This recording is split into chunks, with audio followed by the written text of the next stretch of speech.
Hello student, Vipin classes exam में आप लोगों का स्वागत है। आज मैं आप लोगों को हालांकि आप सभी लोग हमारे पिछले वीडियो आप देख रहे होंगे, तो वहाँ आप लोगों को हमने भाषा वाले सारे सवाल बताए हैं, बहुत ही आसान तरीके से समझाया है। तो आज हम उसके आगे बढ़ेंगे, ठीक है। तो हमने आप लोगों को 21 नंबर तक सारे सवाल आपको कंप्लीट कराए हैं। तो आगे जिन बच्चों ने अभी तक नहीं देखा है वो पिछले वीडियो में जा करके वो देख सकते हैं वो 21 नंबर तक के सवाल। आज मैं आप लोगों को 22, 23 और अन्य और इम्पोर्टेंट सवाल आपको हम बताएंगे, समझाएंगे। तो वीडियो को अंत तक जरूर देखिएगा ताकि ये आपको बहुत ही आसान तरीके से समझ में आएंगे, ठीक है। चलिए, जो हमारा 22वां क्वेश्चन है, 22वां क्वेश्चन कहता क्या है ज़रा देखिएगा। एक क्रिकेट टीम के कोच ने 7 बल्ले तथा 6 गेंद 3800 में खरीदी। साथ में उसने 3 बल्ले तथा 5 क्या गेंद भी उसने क्या किया, खरीदा। कितने में खरीदा? 1750 में खरीदी। प्रत्येक बल्ले तथा प्रत्येक गेंद का मूल्य ज्ञात करो। मतलब हर एक गेंद का मूल्य, यानी एक गेंद का मूल्य और एक बल्ले का मूल्य ज्ञात कीजिए। तो सबसे पहले तो हम ये बताएंगे आपको, ठीक है। सबसे पहले हम मानेंगे कि माना एक गेंद का मूल्य बराबर कितना बेटा, एक बल्ले का मूल्य बराबर। सबसे पहले यहाँ पे लिखेंगे कि माना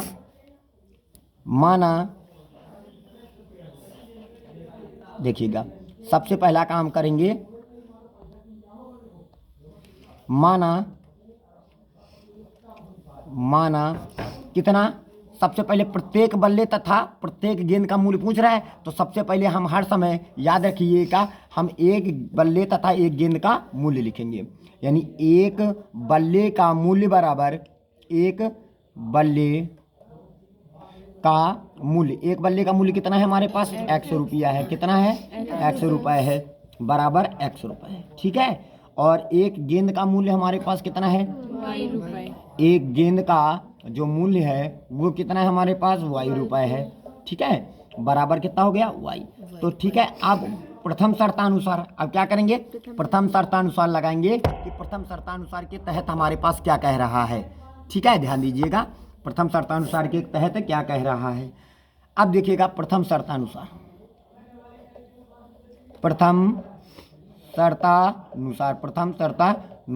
तो प्रथम शर्तानुसार हमारे पास क्या कह रहा है, सुनिएगा। आपको यहाँ पे क्या हमसे क्या बोल रहा है? कहता 7 बल्ले तथा 6 गेंद का मूल्य बताइए। तो अब बताइए, जब एक क्या बोला, इधर देखिए सभी बच्चे ध्यान देंगे। देखिएगा हमारे पास क्वेश्चन क्या कहता है, उसने हमसे कहा है, क्वेश्चन को ध्यान दीजिएगा।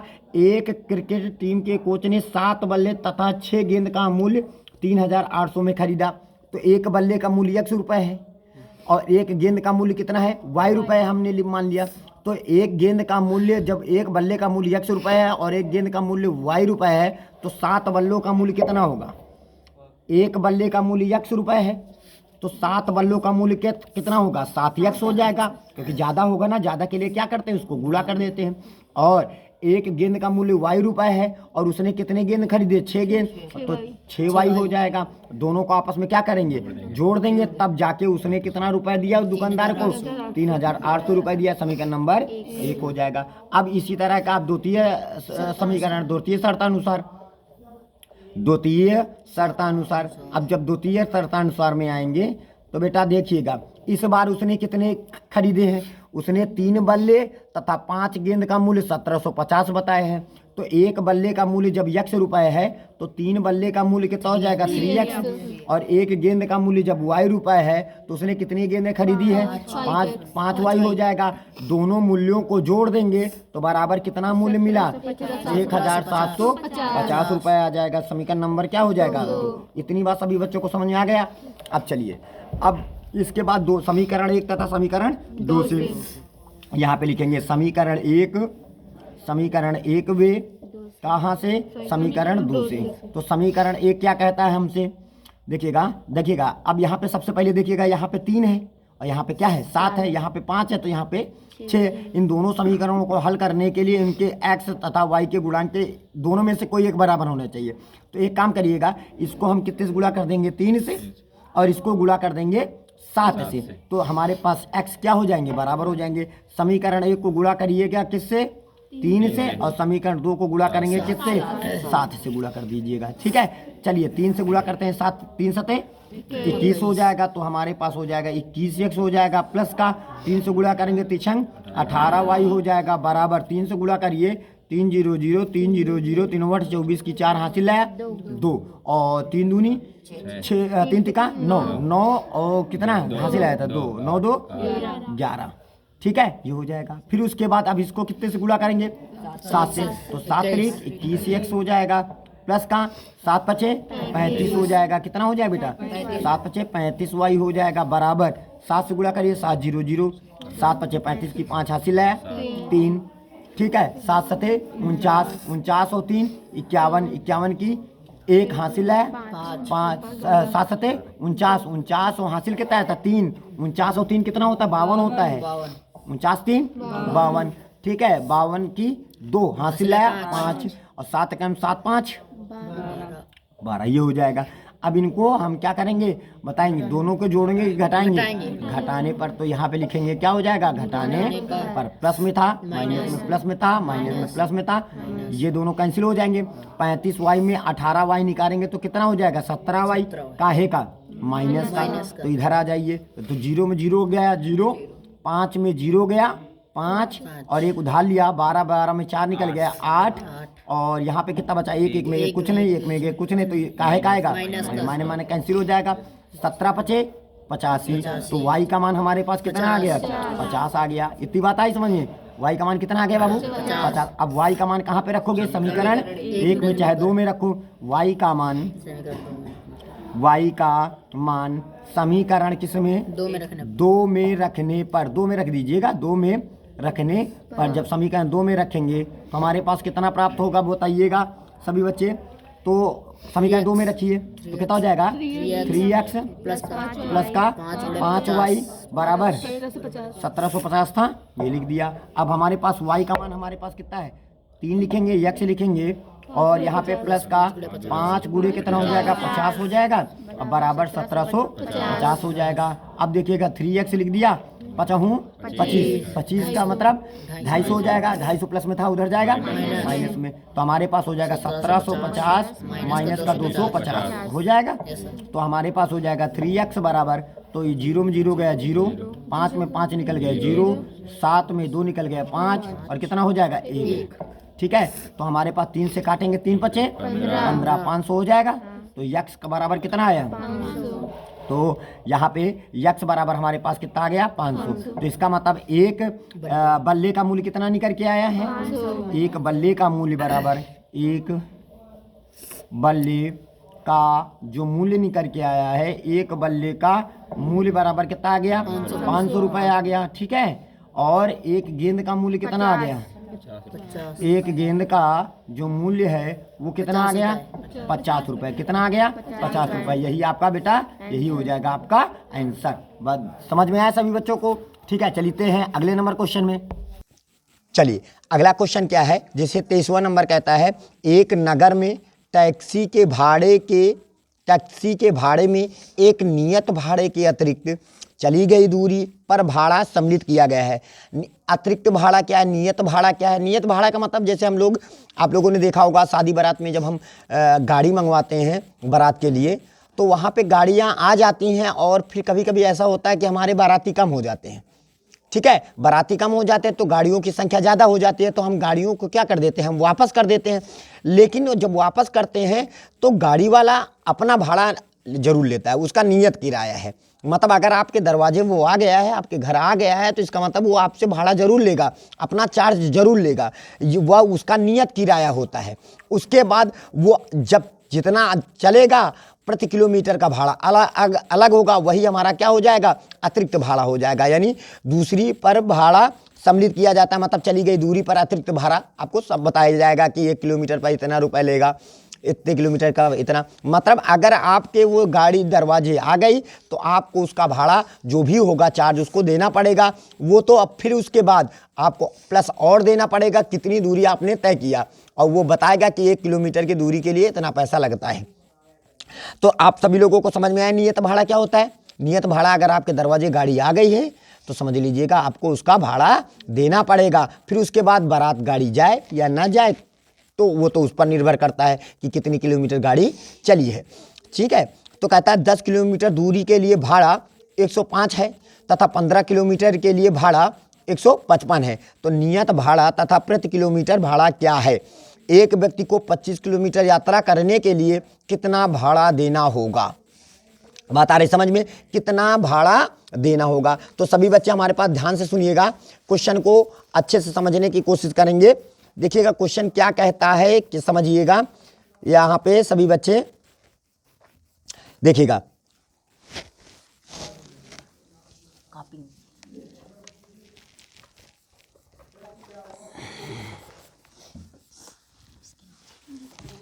ठीक है। अब देखिएगा सबसे पहले तो आपको यहाँ पे समझना होगा, क्या समझेंगे? ध्यान दीजिएगा, आपको यहाँ पे समझना होगा। ये क्वेश्चन नंबर आपका कौन सा है? 23 क्वेश्चन नंबर है। ठीक है, तो देखिएगा, तो सबसे पहले हमसे कौन सा भाड़ा पूछ रहा है? देखिएगा कौन सा भाड़ा पूछ रहा है आप सभी लोग बच्चे देखिए, नियत भाड़ा तथा प्रति किलोमीटर का भाड़ा क्या है। तो माना सबसे पहला काम करेंगे नियत भाड़ा। क्या करेंगे? नियत भाड़ा। तो नियत भाड़ा क्या मान लीजिएगा?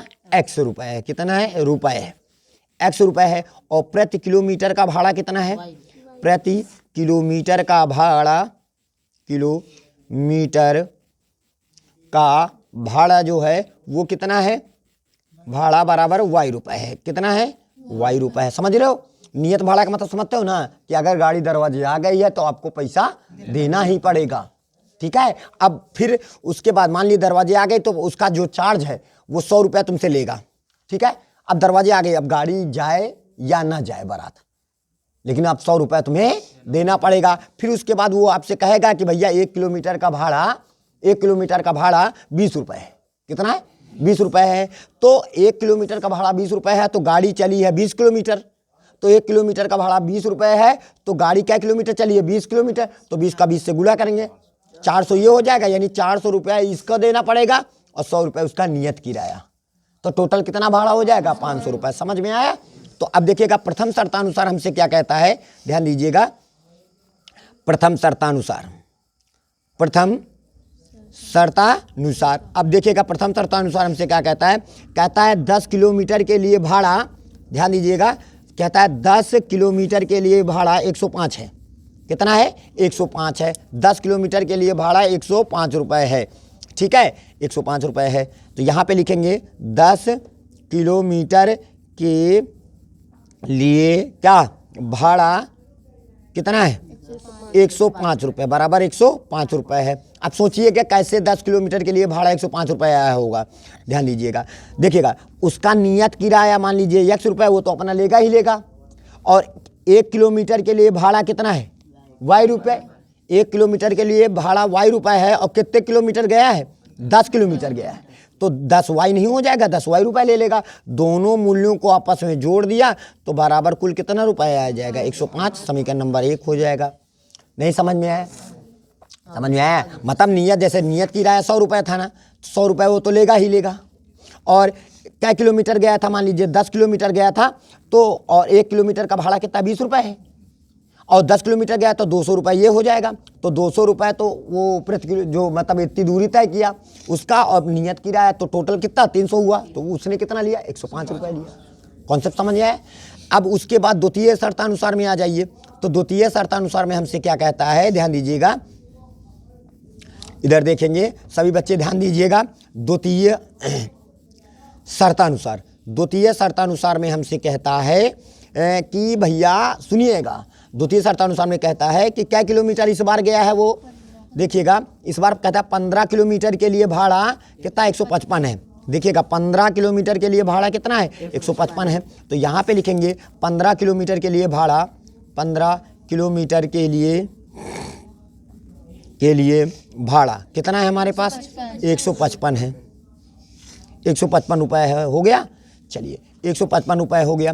अब इसके बाद देखिएगा नियत किराया 100 रुपये तो रहेगा ही, और प्रति किलोमीटर का भाड़ा y रुपये है, कितने किलोमीटर गया? 15 किलोमीटर गया। 15 हो वाई हो जाएगा, क्योंकि 1 किलोमीटर का भाड़ा वाई रुपया है, तो 15 किलोमीटर का भाड़ा 15 वाई हो जाएगा। नियत किराया तथा 15 किलोमीटर का भाड़ा दोनों को जोड़ करके तो टोटल कितना रुपया पड़ा? 155 रुपया पड़ा। तो समीकरण नंबर क्या हो जाएगा? दूसरा हो जाएगा। इतनी बात सबको समझ में आ गई। अब क्या करेंगे बाबू? समीकरण 1 तथा समीकरण 2 से। समीकरण 1 वे समीकरण 2 से समझ में आ रहा है कि नहीं आ रहा है? 2 से। चलिए समीकरण 1 में पकड़ते हैं। समीकरण 1 क्या है हमारे पास? x प्लस का 10y बराबर कितना हो जाएगा? 105। समीकरण नंबर क्या बन जाएगा? 1। और दूसरा क्या है हमारे पास? x प्लस का 15y बराबर कितना हो जाएगा? 155 हो जाएगा। समीकरण नंबर क्या हो जाएगा? 2। अब यहाँ पे दोनों को आपस में क्या करेंगे? घटाने पर जब हम घटाएंगे तो प्लस में था माइनस का बन जाएगा, प्लस में था माइनस बन जाएगा, प्लस का माइनस था, ये वाला हमारा क्या हो जाएगा? 15y में 10y निकल गया, माइनस का 5y हो जाएगा बराबर, और 155 में 5 निकल गया, माइनस का 50 हो जाएगा। तो माइनस माइनस कैंसिल हो जाएगा, 5 का नाम 15 50। तो y बराबर हमारे पास कितना हो जाएगा? 10। समझ में आया? तो y का मान कहाँ पे रखोगे? y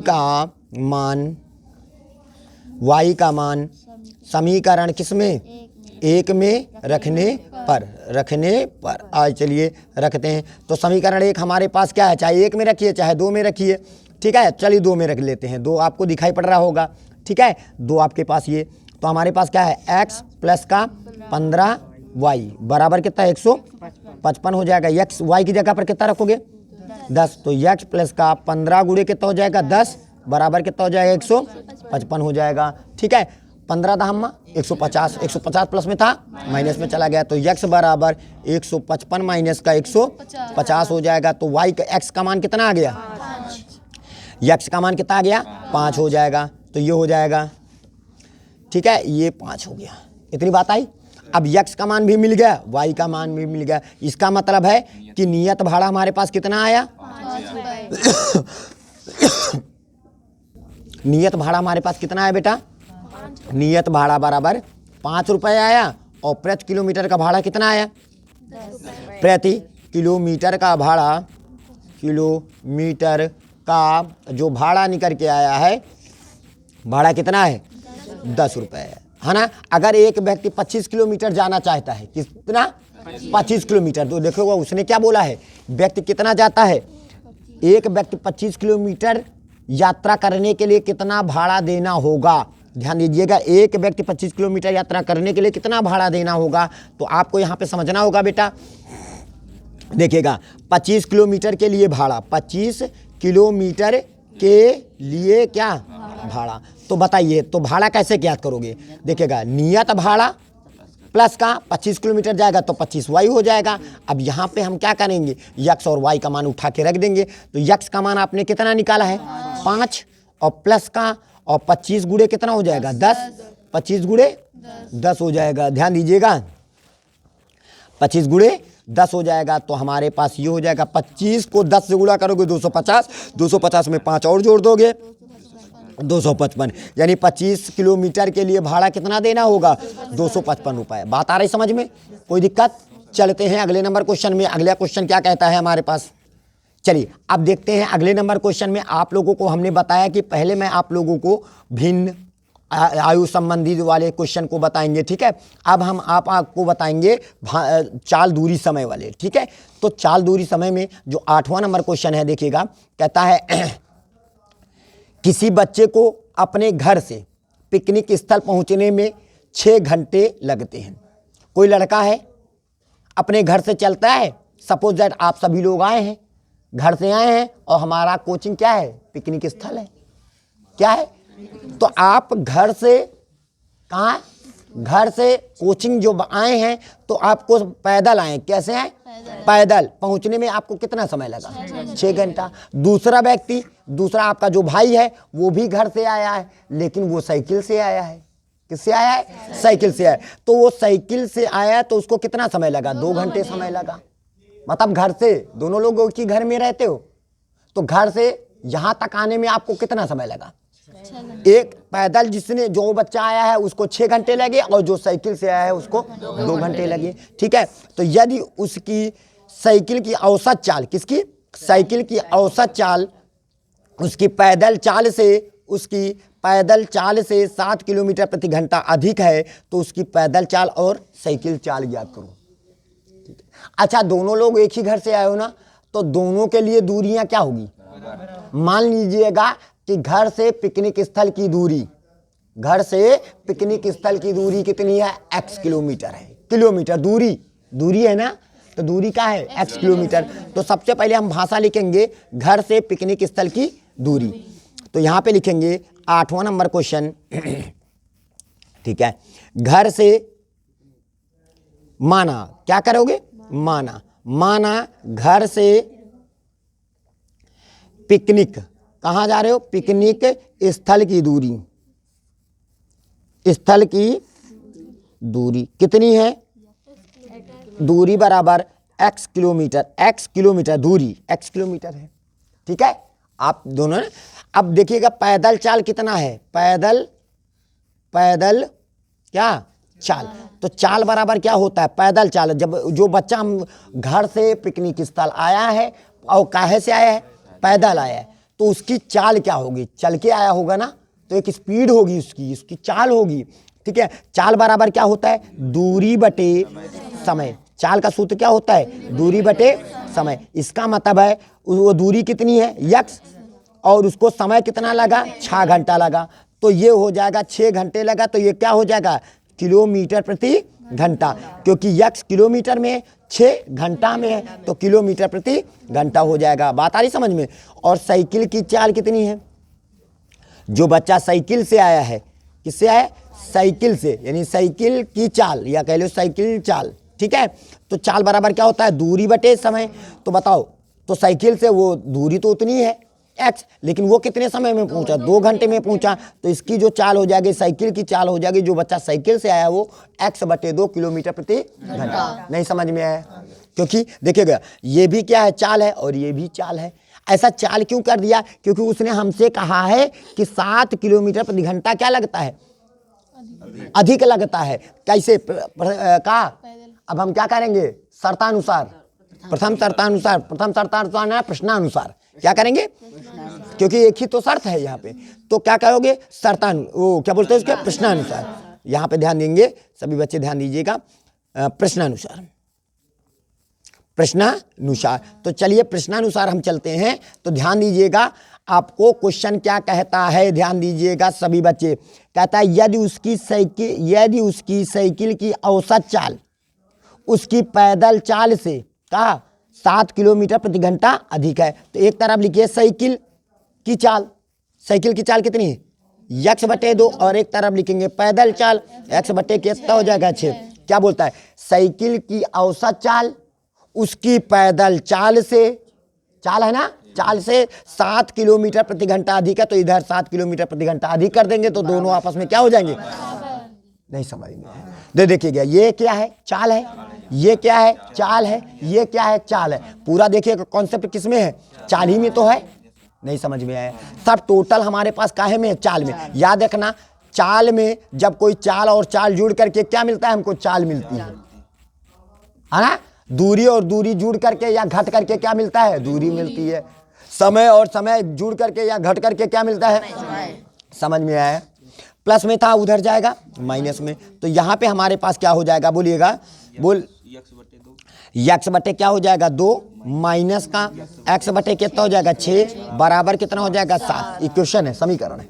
तो यहाँ पे 2 और 6 का लासा 6 आ जाएगा। 2 का पढ़ा पढ़ो, 6 से आगे दुताहीन 6 क्या बार गया? 3 बार, तो 3 दूनी दुताहीन 6, 3 बार गया 3x हो जाएगा। गुणा कर दीजिएगा माइनस का, और 6 का नाम 6x हो जाएगा, बराबर कितना हो जाएगा? 7। तो हमारे पास 3x में 1x निकल गए, तो 2x बटे कितना हो जाएगा? 6 बराबर कितना हो जाएगा? 7। दुताहीन 6, 3 चला गया इनके पास, तो x बराबर कितना हो जाएगा? 7 × 21। नहीं समझ में आया? कितना है? x का देखो 2 से काटा, दुताहीन 6, 3 चला गया इनके पास, 7 × 21, तो x बराबर कितनी आ गई? x क्या है? चाल, यानी घर से पिकनिक स्थल की दूरी है। दूरी x क्या है? घर से, देख लीजिएगा, घर से पिकनिक स्थल की दूरी x माना था ना, तो x की जगह पर आप 21 रख दोगे तो यही बात हो जाएगी। घर से पिकनिक स्थल की दूरी 21 किलोमीटर है। ठीक है, लेकिन हमें क्या ज्ञात करना है, हमें साइकिल की औसत चाल तथा पैदल चाल ज्ञात करना है। तो चलिए, पैदल चाल आपने क्या माना था, पैदल चाल, पैदल जो चाल आपने माना था वो कितना माना था आपने, x/6 माना था। जरा देखिएगा, x/6, तो यहाँ पे लिखेंगे x/6, ये हो जाएगा, हो जाएगा। x का मान कितना है 21 बटे कितना हो जाएगा 6 हो जाएगा। ठीक है, चाल है ना, देखिएगा ये x का है में किलोमीटर में और ये का है में घंटे में, तो हमारे पास किलोमीटर प्रति घंटा। तो अब देखिएगा, अभी आपको हम बता देंगे। ठीक है, तो इसको सरलतम रूप में व्यक्त कर लेते हैं। ये काहे में, किलोमीटर में, और ये काहे में, घंटा में। तो आपका जो मात्रा का आएगा किलोमीटर प्रति घंटा, तो इसको 3 से काट लीजिएगा, 3 सते 21, 3 दूनी 6। जब इसको और काटोगे, 2 से काटोगे, 2 ताहीन 6 बचा 1, दशमलव लगा, 2 पंचे 10। अब काहे में आ जाएगा, किलोमीटर प्रति घंटे में आ जाएगा, किलोमीटर प्रति घंटे में आ जाएगा। बात आ रही समझ में, दिखाई पड़ा। तो इसका मतलब है पैदल चाल कितना आएगा, 3.5 किलोमीटर प्रति घंटा। अब किसकी चाल निकालेंगे, साइकिल चाल। ठीक है, किसकी निकालेंगे, साइकिल चाल। अब जब आप साइकिल चाल निकालोगे तो क्या मिलेगा आपको, तो साइकिल चाल कितनी है बाबूजी, x/2 है। ये देखिएगा, साइकिल चाल x/2 है, तो यहाँ पे लिखेंगे x/2, और ये किलोमीटर में, ये घंटा में। तो अब यहाँ पे x का मान कितना रखेंगे, 21/2, ये किलोमीटर में हो जाएगा और ये काहे में, घंटे में। तो आपका जो आ जाएगा, इसको काटेंगे, 2 दहम्मा 20 बचा 1, 2 पंचे 10 किलोमीटर प्रति घंटा। यही आपका क्या हो जाएगा, आंसर हो जाएगा। बात आ रही समझ में, सभी बच्चों को समझ में आया कि नहीं आया। देखिएगा, ये हमारे आंसर हो गया। देखिए 10.5 में अगर 3.5 को घटाएंगे तभी तो 7 आएगा, तभी तो वो कह रहा था 7 घंटे अधिक समय लगते हैं। बात आ रही समझ में, तो ये हमारा आपका आंसर हो जाएगा।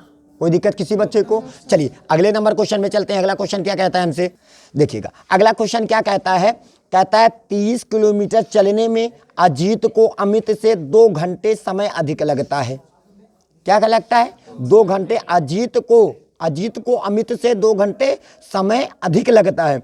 यदि अजीत अपनी चाल 2 गुना कर दे तो उसे अमित से 1 घंटा कम समय लगेगा। तो उनकी चाल ज्ञात करो। क्या ज्ञात करना है, उनकी चाल ज्ञात करना है। किनकी चाल, अजीत की चाल और अमित की चाल। तो हम देखिएगा कि इसको कैसे लगाते हैं कि अजीत की चाल ज्ञात करना है और अमित की चाल ज्ञात करना है। तो ध्यान दीजिएगा, सभी बच्चे ध्यान से देखेंगे। देखिएगा, ठीक है। चलिए सबसे पहले यहां पे लिखेंगे, क्वेश्चन नंबर कौन सा है, 9 नंबर।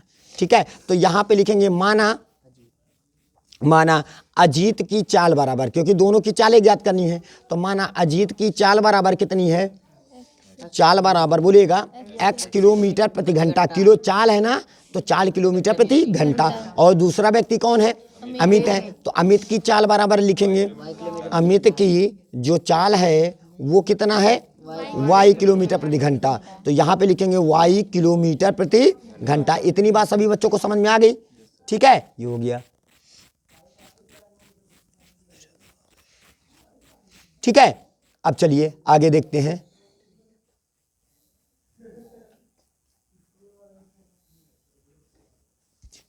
है ना, अब देखिएगा सभी बच्चे ध्यान देंगे इसको। चलिए अब इसके बाद देखेंगे, सभी बच्चे ध्यान देंगे।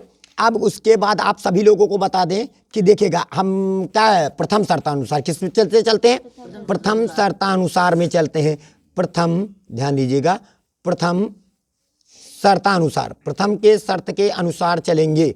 तो प्रथम शर्तानुसार हमसे क्या कहता है, कहता है अजीत की चाल अमित की चाल कितने किलोमीटर चलता है, 30 किलोमीटर चलने में अजीत को। देखिएगा, अब बताइए, ये बताइए अगर 30 किलोमीटर चलने में अजीत को कितना समय लगेगा। यहाँ पे सॉरी, यहाँ इसको आप काट दीजिएगा, पहले ये लिखेंगे 30 किलोमीटर चलने में किसको, अजीत को लगा समय। किसको लगा समय, अजीत को लगा समय। अजीत को लगा समय, कितना समय लगेगा बताइए, लगा समय। तो समय का सूत्र क्या होता है, दूरी बटे चाल। दूरी बटे चाल। तो दूरी कितनी है हमारे पास 30 और उनकी चाल कितनी है x। तो ये हो जाएगा समय। कैसे जाना, देखिएगा दूरी किलोमीटर में होती है और चाल का होता है किलोमीटर प्रति घंटा होता है। तो किलोमीटर से किलोमीटर कैंसिल, घंटा ऊपर ये पहुंच गया। आई बात समझिए। अब इसी 30 किलोमीटर की दूरी चलने में अमित को लगा समय, किसको? अमित को लगा समय, अमित को लगा समय। अब इनको कितना समय लगा भाई, ये इनकी चाल अलग है, तो इनका हो जाएगा 30 बटे कितना हो जाएगा y, और ये हो जाएगा घंटा। तो अब यहाँ पे लिखेंगे प्रथम शर्तानुसार। क्या लिखेंगे? प्रथम शर्तानुसार, प्रथम शर्तानुसार, प्रथम शर्तानुसार। प्रथम शर्तानुसार के अंतर्गत हम ये बताएंगे आपको कि भैया कि अजीत को कितना समय लगा। तो क्वेश्चन में देखिएगा, कहता है 30 किलोमीटर चलने में अजीत को, किसको? अजीत को। तो पहले लिखेंगे अजीत को, अजीत को कितना समय लगा? 30 बटे x। अजीत को अमित से 2 घंटे अधिक समय लगा, तो 2 घंटे अधिक कर दीजिए, दोनों के बीच में क्या है सिंबल बराबर, तो ये उठ के इधर आ जाएगा। तो 30 बटे कितना हो जाएगा x माइनस का 30 बटे कितना हो जाएगा y बराबर आपके पास 2, समीकरण नंबर 1 तैयार हो जाएगा। द्वितीय शर्तानुसार में क्या कहता है देखिएगा, द्वितीय शर्तानुसार। तो द्वितीय शर्तानुसार में हमसे ये कहता है कि क्या कहता है देखिएगा, द्वितीय शर्तानुसार में हमसे कहता है कि यदि अजीत अपनी चाल 2 गुना कर दे, क्या कर दे? जहां पर अजीत की x किलोमीटर प्रति घंटे की रफ्तार से चल रहा है, यदि अजीत अपनी चाल को 2 गुना कर दे तो अजीत की चाल हो जाए, अजीत को लगा समय 30 बटे कितना हो जाएगा? 2x हो जाएगा। और इधर तो अमित अपने बराबर रफ्तार से जा रहा है, नहीं आया। अजीत अपनी चाल को क्या कर दिया? चाल को 2 गुना कर दिया। तो अजीत की चाल क्या थी बेटा? देखिएगा, अजीत की चाल जो थी वो x थी, अब वो अपनी चाल को 2 गुना कर दिया तो 2x हो गया। कितना हो गया? 2x। तो अब उसको इतना समय लगा, ये समय है, और ये क्या है? ये भी समय है। तो अब कहता है यदि अजीत अपनी चाल 2 गुना कर देता है, ध्यान दीजिएगा, यदि अजीत अपनी चाल 2 गुना कर दे तो उसे अमित से 1 घंटा कम समय लगेगा। अमित से 1 घंटा, तो अमित से 1 घंटा कम समय लगेगा, दोनों के बीच में बराबर का सिंबल लगा दीजिएगा। नहीं आया? प्लस में था तो 30 बटे कितना हो जाएगा हमारे पास? 30 बटे 2x माइनस का 30 बटे y बराबर कितना हो जाएगा? माइनस का 1। समीकरण नंबर क्या हो जाएगा? 2। अब समीकरण 1 तथा समीकरण 2 से अब यहाँ पे आ जाइए, समीकरण 1 वे, ठीक है, समीकरण 2 से अब आ जाइए। समीकरण 1 लिखेंगे, क्या लिखेंगे? 30 बटे x माइनस का 30 बटे y बराबर 2, और ये समीकरण 1 हो जाएगा, और इधर हो जाएगा 30 बटे 2x माइनस का 30 बटे y बराबर माइनस का 1, समीकरण नंबर 2 हो जाएगा। अब क्या करेंगे? इसको घटाएंगे कि जोड़ेंगे? घटाने पर, क्या करने पर? घटाने पर। जब हम घटाएंगे तो प्लस में था, माइनस में था, माइनस में था तो प्लस में। देखिएगा, ये देखिएगा 30 बटे y माइनस का और 30 बटे y प्लस का, तो ये दोनों कैंसिल आउट हो गए। देखिएगा यहाँ पे 2x लिखा तो यहाँ पे x लिखा है, तो 2 से ऊपर गुणा कर दीजिएगा, 2 से नीचे गुणा कर देंगे, ताकि इन दोनों का हर क्या हो जाएगा? बराबर हो जाएगा। लासा क्या हो जाएगा? 2x, तो हो जाएगा 30 दूना 60, तो ऊपर 60 माइनस का क्या हो जाएगा? 30। नहीं समझ में आया क्या? नहीं आया? जब हर बराबर होते हैं तो लासा 2x हो जाएगा, ऊपर वाला 60, ये क्या है? माइनस का 30, और इधर हो जाएगा 2 और 1 कितना हो जाएगा? 3। इतनी बात सबको समझ में आई? तो अब चलिए आगे देखते हैं। अब आ जाइए, ध्यान दीजिएगा, तो हमारे पास यहाँ पे ध्यान दीजिएगा सभी बच्चे, देखिएगा 30 कितना लिखा हमारे पास? 60 में 30 निकाल देंगे, कितना आ जाएगा? 30। 30 बटे कितना हो जाएगा? 2x। तो यहाँ पे लिखेंगे हम बाबू, तो 30 बटे कितना हो जाएगा? 2x हो जाएगा, और बराबर हमारे पास कितना हो जाएगा? 3 हो जाएगा। तो x ऊपर चला जाएगा और 3 नीचे चला आएगा, तो हमारे पास 30 बटे 3 दूना 6, और बराबर का हो जाएगा x। तो 6 पंचे 30, तो x का मान कितना आ गया? 5। x का मान कितना आया? 5। अब x का मान उठा करके, x का मान बोलिएगा समीकरण किस में? 1 में रखने पर आप समीकरण 1 में रखिएगा, तो रखेंगे तो हमारे पास कितना मिलेगा? समीकरण 1 क्या है हमारे पास? देखिएगा, ये देखिएगा, ये लिखा हुआ है समीकरण 1 दिखाई पड़ रहा है, तो 30x है ना, और 30x माइनस का 30 बटे y, 30 बटे x माइनस का 30 बटे y बराबर 2, बराबर 2। ये आ गया, समझ में आया? ये हमने लिख दिया। और x का मान आपने कितना निकाला है? 5, तो यहाँ पे लिखेंगे 30 बटे 5। ये माइनस में था, उठ के इधर आएगा प्लस में, और ये प्लस में था माइनस का आ जाएगा, बराबर 30 बटे कितना हो जाएगा y। तो 5 छक्का 30, 6 में 2 निकल गए 4, बराबर क्या हो जाएगा 30 बटे y। y ऊपर चला जाएगा और 4 नीचे आ जाएगा, तो y बराबर 30 बटे 4।